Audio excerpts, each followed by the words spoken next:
Baik, halo Ibu Diana dan teman-teman.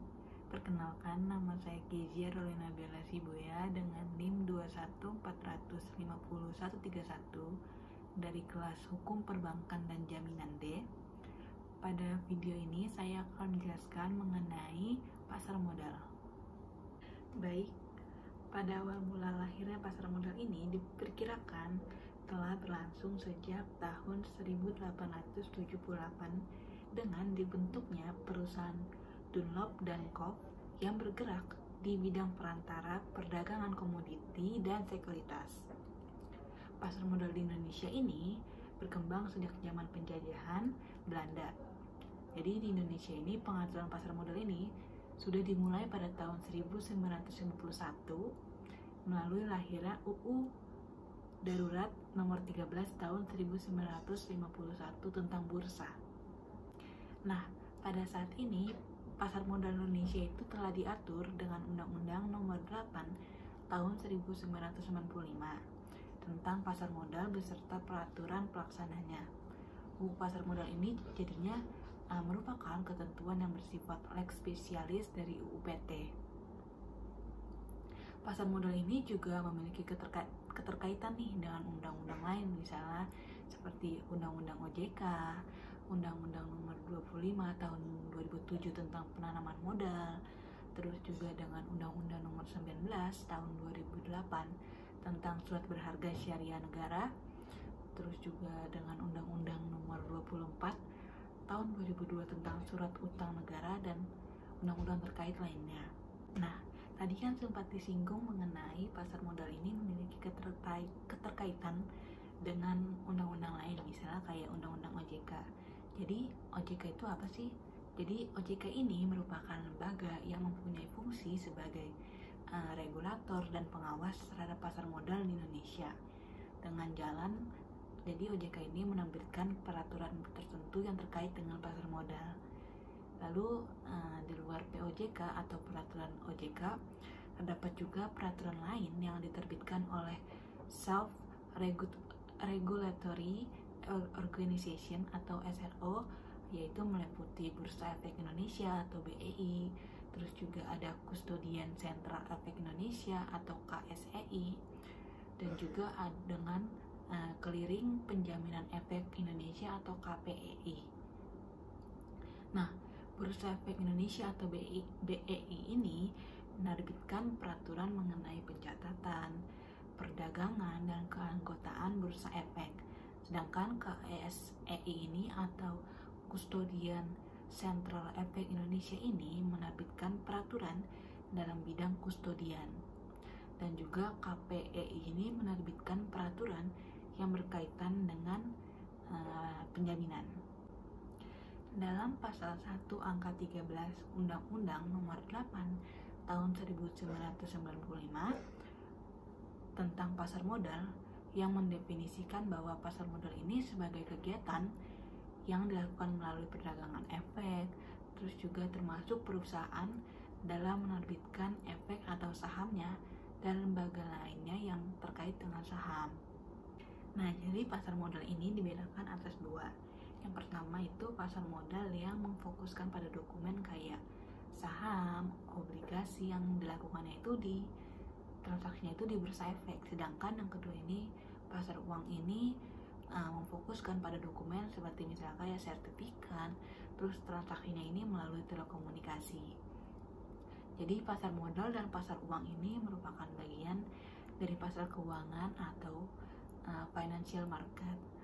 Dan pasar modal ini tentunya memiliki tujuan dong, yaitu pasar modal ini memiliki tujuan untuk perluasan perusahaan karenanya berjangka panjang. Sedangkan kalau pasar uang ini mempunyai tujuan untuk hanya untuk mencari keuntungan saja. Nah, jadi dalam transaksi di pasar modal itu pasti ada instrumennya dong. Nah, instrumennya itu dibagi menjadi 3. Yang pertama itu ada saham atau stok. Jadi saham ini merupakan bukti pernyataan modal yang mempunyai sifat kepemilikan. Seperti misalnya kayak pemilik perusahaan sekaligus pemilik saham, di mana keuntungan yang diperoleh ini disebutnya dividen, yaitu laba yang diberikan emiten kepada pemilik saham melalui RUPS. Sedangkan yang kedua itu ada obligasi. Jadi obligasi ini merupakan surat yang menjadi bukti di mana perusahaan ini berutang untuk mendapatkan modal dari perusahaan yang menerbitkan obligasi, yang mana obligasinya itu bukan menjadi hak kekayaan perusahaan. Dan yang ketiga warrant dan right merupakan turunan dari saham. Warrant dan right ini telah ditentukan harga dan waktunya, namun right jangka waktunya ini lebih singkat dan hanya oleh pemegang saham lama. Seperti yang kita tahu bahwa pasar modal ini tuh memiliki peran yang cukup besar bagi perekonomian di suatu negara. Kenapa? Karena pasar modal ini menjalankan dua fungsi sekaligus. Dua fungsi sekaligus itu yaitu ada fungsi ekonomi dan fungsi keuangan. Kenapa pasar modal ini bisa dikatakan memiliki fungsi ekonomi? Karena pasar modal ini menyediakan fasilitas yang mempertemukan dua kepentingan, yaitu pihak yang memiliki kelebihan dana dan pihak yang memerlukan dana. Nah, maka dari itu, dengan adanya pasar modal ini, maka pihak yang memiliki kelebihan dana ini dapat menginvestasikan dananya dengan harapan akan memperoleh imbalan, sedangkan pihak yang membutuhkan dana dapat memanfaatkan dana tersebut untuk kepentingan investasi mereka tanpa harus menunggu tersedianya dana dari operasional perusahaan. Lalu karena tadi sudah disinggung mengenai fungsi ekonominya, jadi sekarang saya akan membahas mengenai fungsi keuangannya. Jadi pasar modal ini kenapa bisa dikatakan memiliki fungsi keuangan? Karena pasar modal ini memberikan kemungkinan dan juga kesempatan untuk memperoleh imbalan bagi pemilik dana sesuai dengan karakteristik investasi yang kita pilih. Pasar modal memiliki peranan penting dalam suatu negara yang pada dasarnya ini mempunyai kesamaan antara suatu negara dengan negara yang lain. Yaitu peranan pasar modal ini ada 5. Yang pertama, yaitu sebagai fasilitas untuk melakukan transaksi antara pembeli dengan penjual untuk menentukan harga saham atau surat berharga yang diperjualbelikan. Yang kedua, ada pasar modal ini memberikan kesempatan kepada pemodal untuk menentukan hasil yang diharapkannya. Terus yang ketiga, itu ada pasar modal memberikan kesempatan kepada investornya untuk menjual kembali saham yang dimilikinya atau surat berharga lainnya. Yang keempat, pasar modal ini menciptakan kesempatan kepada masyarakat untuk berpartisipasi dalam perkembangan suatu perekonomian. Dan yang terakhir, pasar modal ini mengurangi adanya biaya informasi dan transaksi dari transaksi surat berharga. Secara makro, pasar modal ini mempunyai fungsi sebagai tabungan, terus juga kekayaan, likuiditas, dan juga pinjaman. Nah, pelaksanaan perdagangan atau jual beli efek di bursa ini dilakukan menggunakan fasilitas JATS atau Jakarta Automated Trading System. Nah, perdagangan efek di bursa ini hanya dapat dilakukan oleh anggota bursa yang dia juga menjadi anggota clearing di KPEI. Anggota bursa efek yang terdaftar di BEI atau Bursa Efek Indonesia ini bertanggung jawab terhadap seluruh transaksi yang dilakukan di bursa, baik untuk kepentingan sendiri maupun untuk kepentingan nasabahnya. Jadi saham ini dibagi atas saham biasa dan juga saham preferen. Saham biasa itu apa sih? Jadi saham biasa ini merupakan saham yang menempatkan pemiliknya ini paling junior atau akhir terhadap pembagian dividennya dan juga hak atas harta kekayaan perusahaannya ini jika perusahaan tersebut dilikuidasi. Jadi dia nggak memiliki hak istimewa. Jika tadi sudah membahas pengertian saham biasa, sedangkan kalau saham preferen itu apa sih? Jadi kalau saham preferen itu merupakan saham yang memiliki karakteristik gabungan antara obligasi dan saham biasa, karena dapat menghasilkan pendapatan tetap secara kayak bunga obligasi. Selanjutnya, daya tarik investasi saham di pasar modal ini merupakan dua keuntungan yang dapat diperoleh pemodal dengan membeli saham atau memiliki saham, yaitu dividen dan juga capital gain.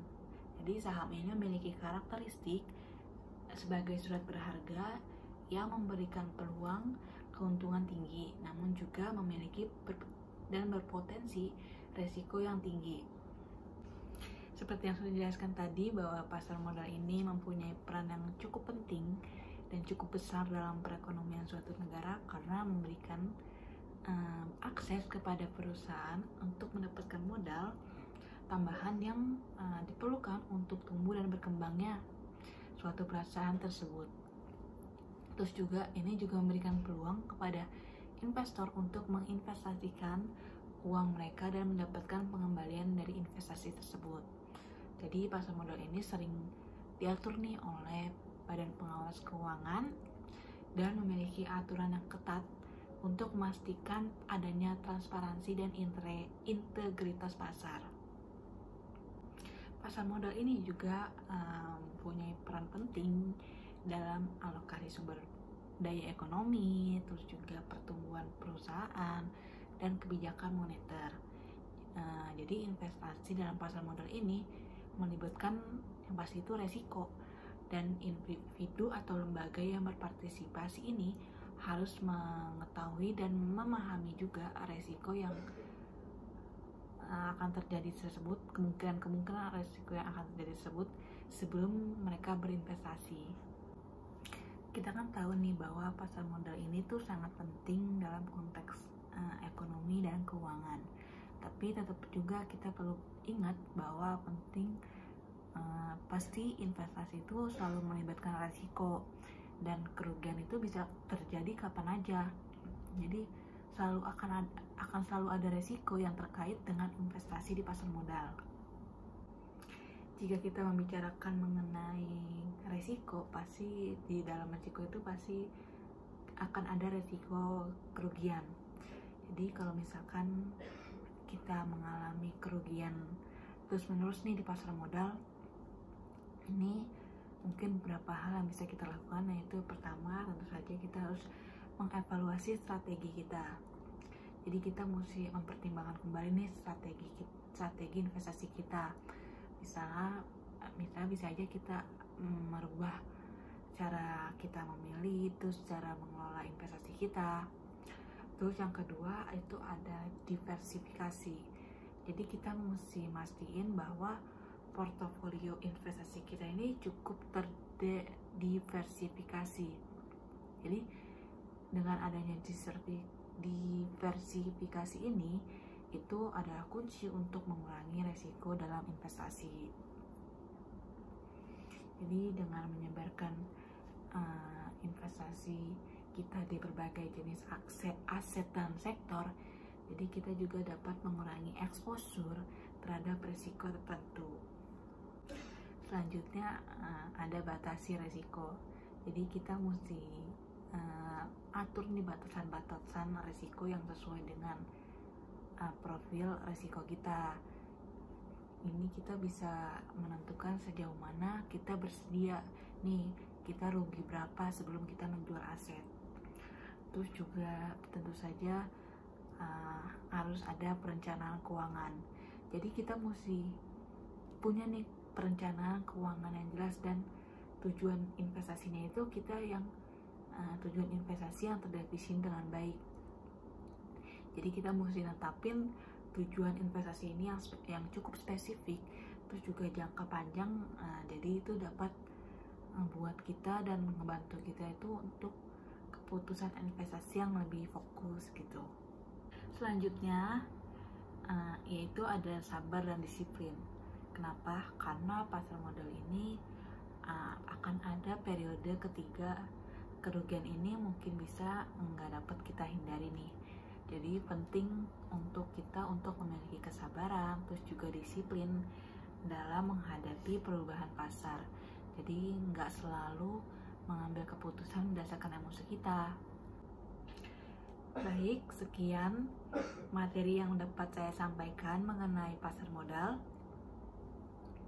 Mohon maaf apabila masih ada yang kurang baik dari cara penjelasan saya, baik ataupun dari materi saya.